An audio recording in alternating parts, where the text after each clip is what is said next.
Десетици возила со италијански, швајцарски, германски, словенски и други регистарски таблички од дијаспората деновиве вртат по кочанските улици или се паркирани во сите делови на градот. Цели семејства ги посетуваат кочанските дуќани за да пазарат по нешто за членовите и домовите. Прометот е зголемен и во златарниците и во рестораните. Повеќе работа имаат продавниците за градежен материјал, а неголема гужва сепак се создава пред стоматолошките ординации.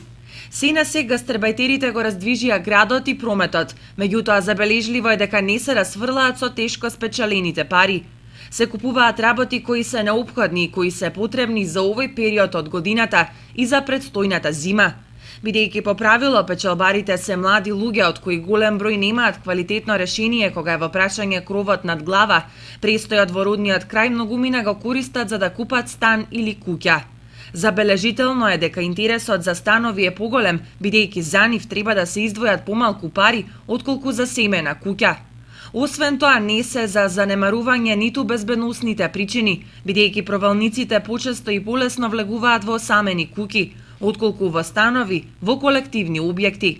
Последните неколку години поради глобалната криза намален интересот на нашите странци за купување деловен простор.